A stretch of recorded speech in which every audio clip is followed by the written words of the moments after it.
በእግዚአብሔር የዘላለም ዕውቀት ውስጥ የኢየሱስ ወደዚህ ምድር መምጣት ገና ላልተፈጠር ነውኛ ላልመጣው ዓለም ላልመጣው አዳም እና ለልጆቹ ለነሱ ከነሱ ጋር እግዚአብሔርን ለዘላለም ማኖር የሚችል ለነሱ የሚሰጣውን ብቃት መስጠት የሚችል መሲህ ወይም ከርሱ ጋር በዘላለም ውስጥ የነበረውን ወልድን ለመላክ እግዚአብሔር የቀደመ ሐሳቡን ዘላለም ዕውቀቱን ዘላለም ሐሳቡን እና በዛ የዘላለም ሐሳብ ውስጥ ሆኖ ያ የሚመጣ መሲህ ያ የሚመጣ አዳኝ ያ እነዚህን ካፈር የሚሰሩትን ሰዎች ወደ እግዚአብሔር ልጅነት የሚቀይር ብቃት ያለውን መስዋዕት ማቅረብ የሚችለው እሱ በምን መልክ እንደሚያድናቸው እነሱ አያውቁም። እግዚአብሔር ግን በዘላለም ዕውቀት ውስጥ ያውቃል። ሰዎቹ ግን አያውቁም። ለዚህ ያ በእግዚአብሔር ዘላለም ዕውቀት ውስጥ ሰዎችን ወደ እግዚአብሔር ልጅነት ክብር የሚያወጣ መስዋዕት ማቅረብ የሚችለው መሲህ በእግዚአብሔር ገለጣ በግ ተብሎ ነው የተገለጠው። በግ ተብሎ ነው የተገለጠው። በብዙ ምክንያት በግ ብሎ እግዚአብሔር ገልጦታል። እናም መጽሐፍ ቅዱሳችን ውስጥ በየስፍራው ከዚህ ከፍጥረት ከአዳም መፈጠር ጀምሮ እስከ ዓለም ፍጻሜ ድረስ ያለው እግዚአብሔር በጉን ቀስ በቀስ እየገለጠ እየተናገረ እየገለጠው ኤክስፖዝድ እያረገው የመጣበትን ክፍል ነው ምናት እያጠና ነው ነበር። ይህንን የቤዛነት ሥራ ይህንን የማዳን ሥራ እግዚአብሔር በዘላለም ውስጥ እንዴት መሲሁን እንደሚገልጠው ያንን መሲህ እንዴት አድርጎ እንደሚያድነን ለመግለጥ የተጠቀመበት ነገር በግ የሚል ቃል ነው። ወይም በበግ ነው የመሰለው። ያን በግ መጽሐፍ ቅዱስ የእግዚአብሔር በግ ይለዋል። ለምን ሲባል ሰው ለእግዚአብሔር ያቀረበው በግ ሳይሆን እግዚአብሔር ለሰው ልጆች በደል ለራሱ ያቀረበው በግ ነው እና እኛ ባንቀበለው እንኳን በጉን እግዚአብሔር በጉን ተቀብሎታል። መስዋዕቱን ያከብረዋል። እግዚአብሔር የእግዚአብሔር በግ የተባለበት ምክንያት በጉ ሰዎች ለእግዚአብሔር የሚያመጡት እስራኤል ከመንጋው ይዞ የሚመጣው የመስዋዕት በግ ሳይሆን እግዚአብሔር ለሰዎች ያቀረበው እርሱ የተቀበለው መስዋዕት ነው። ብዙ ጊዜ እንዳልኩት እግዚአብሔር በጉንና በበጉ መስዋዕትነት የፈሰሰውን ደም ያቀረበው እግዚአብሔር ለሰይጣን አይደለም። የበጉ ደም ለሰይጣን ግብር የቀረበ አይደለም። ሰይጣን በእግዚአብሔር የማዳን ሥራ ውስጥ ምንም ድርሻ የለው። ኢየሱስ ራሱን ያቀረበው ለሰይጣን አይደለም። ሰይጣን ሆይ ሕዝቡን ሁሉ ይዘሃል። ኖ ሕዝቡን ሁሉ አልያዘም። ሕዝቡ ሁሉ ተያዘ ሄዶ እግዚአብሔርን አንፈልግም ብሎ ገባ እንጂ ሰይጣን አሳዶ አንቋንቋ አልያዘም። ሰው ከአምላኩ ሲጣላ ሰይጣንን፣ ከብርሃን ሲርቅ ጨለማን መረጠ። የሰው ምርጫ ነች። እናም ለሰይጣን የቀረበ ግብር የለም። ኢየሱስ ደሙን ያቀረበው በማን ፊት ነው? አቤት! የገዛ ደሙን ይዞ ወዴት ገባ? ወደ አባቱ ገባ። ለምን? በሰው ኃጢአት የተበደለው ሰይጣን ነው እግዚአብሔር እንዴ? በሰው ኃጢአተኛነት በሰው አመፃ ሰይጣን አልተበደለም። ሰይጣንማ ግብረ አበር ነው። ተበዳዩ ቅዱሱ አምላክ ነው። ስለዚህ ኢየሱስ ራሱን ያቀረበው በማን ፊት ነው? በአባቱ ፊት ነው። በሌላ አነጋገር ከዚህ ፊት እንደተነጋገር ነው እግዚአብሔር በኢየሱስ ደም በበጉ መስዋዕትነት በልጁ ደም ያዳነን ከሰይጣን ቁጣ ሳይሆን እግዚአብሔር በኢየሱስ ያዳነን ከማን ቁጣ ነው? ጎሽ ጸጋ ይብዛላችሁ። እግዚአብሔር ያዳነን ከማን ነው? ከራሱ ነው ያዳነን።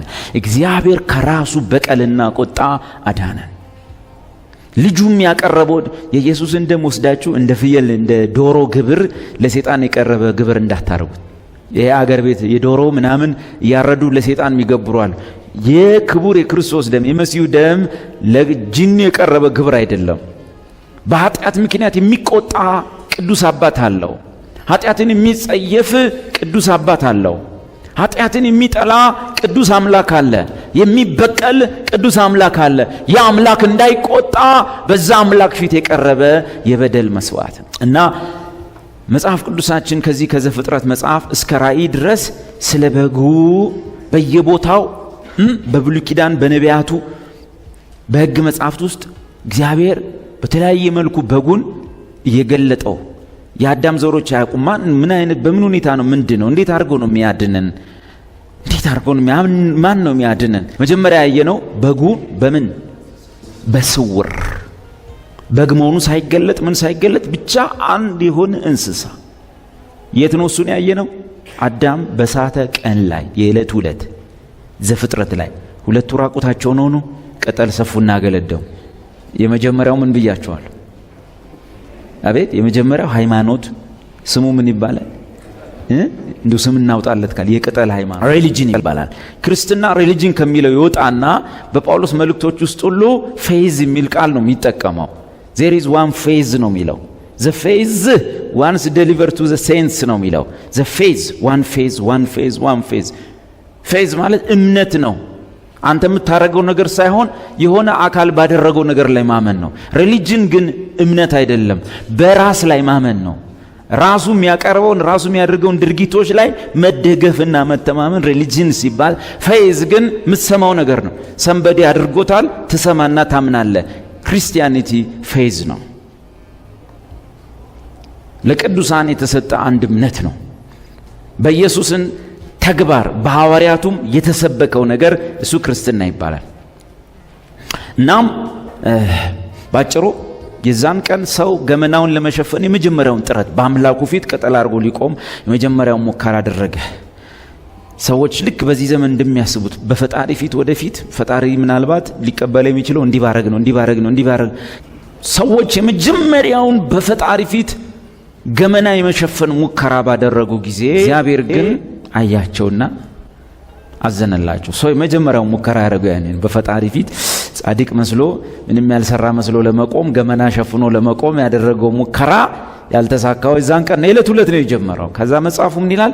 እግዚአብሔር አምላክም ከቁርበት ከጥጥ አይልም፣ ከናይለን አይልም፣ ከሆነ ጨርቅ ምናምን አይልም። ቁርበት የሚገኘው ከእንስሳ ነው። ከቁርበት ልብስን አቤት አዘጋጀላቸው። ምን ማለት ነው? አዘጋጀላቸው። አቤት አዘጋጀላቸው ምን ማለት ነው? ሰፋላቸው። ስፉ አላለም። የሆነ ቆዳ ገፎ በሉ ይህን ሰፍታችሁ እንደምታደርጉ አድርጉት አላለም። የእግዚአብሔር ነገር ላይ እግዚአብሔር ብቻውን ይሰራል። ሰው ቆሞ መጠቀም። እግዚአብሔር he made them clothes ነው እና በስኪን በቆዳ እግዚአብሔር ሜድ አረገላቸው። እንግዲህ ብያቸዋለሁ። ባጅ ቢለጠፍበት ኖሮ የአዳም ልብስ ላይ ምን የሚላለው? ሜዲን ጋድ ነው የሚል አይዲን ቻይና ይልማል። የአዳም ላይ ደግሞ እንዲህ ብለህ ስታየው የሰፋው ቅጠል ፓንት ላይ ስታየው ምን ይላል? ሜዲን አዳም ይላል። ስለዚህ የአዳም ወይም የአዳሜ መፍትሄ አያቆይህም፣ ሜዲን ጋድ ነው የሚያቆያ። ከዛ ምን ይላል? እግዚአብሔር አምላክም ልብስን አዘጋጀላቸው። ቀጥሎስ ልበሱ አላቸውና አለበሳቸው። ሰው በዚህ ውስጥ ምንድን ሰራው? ቅድም የራሱን ጨርሷል። በቃ ዝም በል ነው።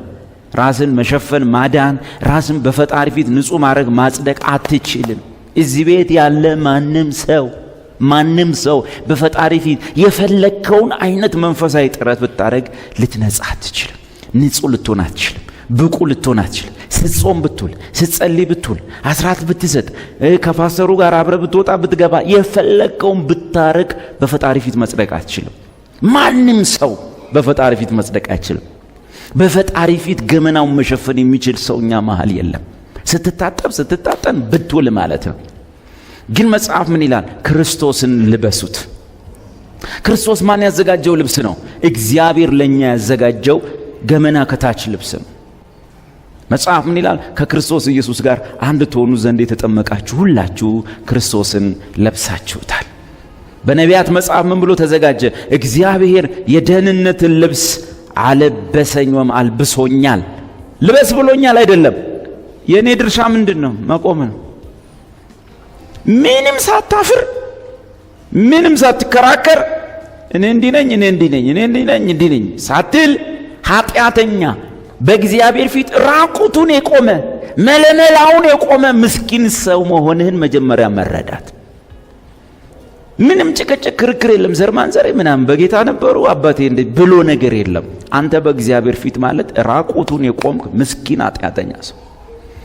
ፓስተር የለ፣ ጳጳስ የለ፣ ሼክ የለም። ኤቭሪባዲ በእግዚአብሔር ፊት እርቃኑን የቆመ ኃጥእ ነው። እግዚአብሔር ግን ልብስ አዘጋጀልን። መጽሐፍ በነቢያት እንደተነገረ የደህንነትን ልብስ አልብሶኛል፣ ከላይስ የጽድቅንም መጎናጸፊያ ደርቦልኛል። አዳነን። ቀጥሎ ደግሞ የዳንክ ብቻ አይደለም፣ ዙር አንተ የእግዚአብሔር ምንድነህ? ጽድቅ ነህ ብሎ ለቀቀን። ስለዚህ እዛ አትክልቱ ስፍራ ውስጥ እግዚአብሔር አምላክ ለአዳምና ለሚስቱ የቁርበት ልብስ፣ በጉ በስውር እንስሳው በስውር፣ በግ ተብሎ አልተገለጠም፣ ከሆነ እንስሳ ተብሎ አልተገለጠም።